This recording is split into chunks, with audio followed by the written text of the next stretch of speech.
अहाँ सब सुन रहल छी आदित्य रिकॉर्डिंग स्टूडियो हटनी से।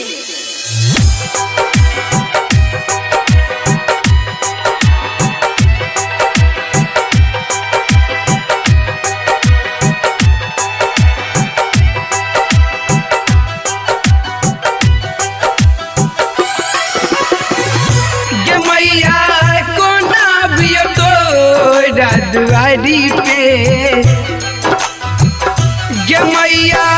कोना अबियो तोरा दुआरी पे गए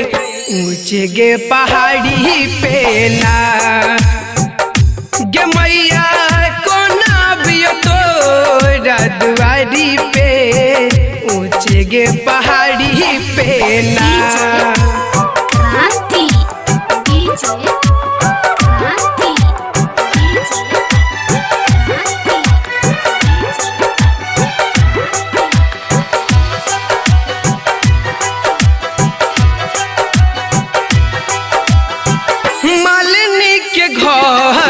से अड़हुल लएलो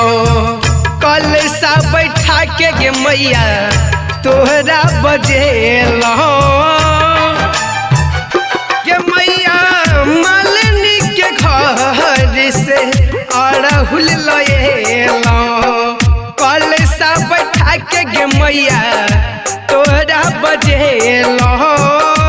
कल सा बैठा के गे मैया तोरा बजेलो तो दर्शन दही मैया अपना पुजारी के तो दर्शन दही मैया अपना पुजारी के ऊंचे गे पहाड़ी पे ना माँ के कोना बियो तोरा दुआरी पे ऊंचे गे पहाड़ी पे ना।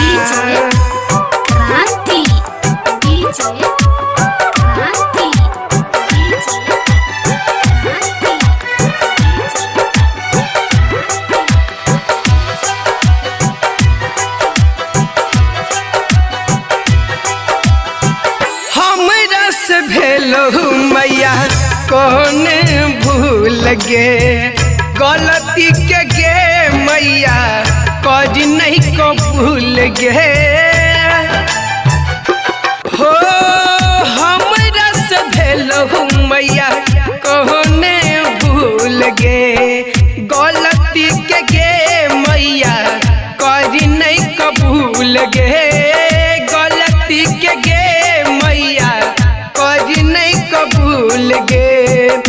तो दर्शन देही मैया गरीब लाचारी के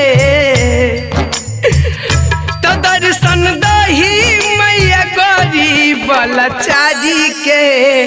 ऊंचे गे पहाड़ी पे ना माँ के कोना बियो तोरा दुआरी पे ऊंचे गे पहाड़ी पे ना।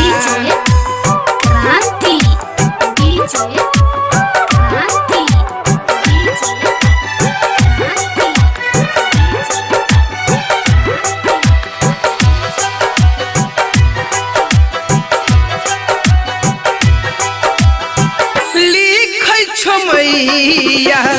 बेटा चंदन गे सोनी सिंह करो मैया तोरा नमन गे हो लिखै छ मैया बेटा चंदन गे सोनी सिंह गे मैया करै छौ नमन गे सोनी सिंह गे मैया छौ नमन गे तो दर्शन दही मैया धीरज धयानी के तो दर्शन दही मैया धीरज धयानी के गए ऊंचे गे पहाड़ी पे ना माँ के कोना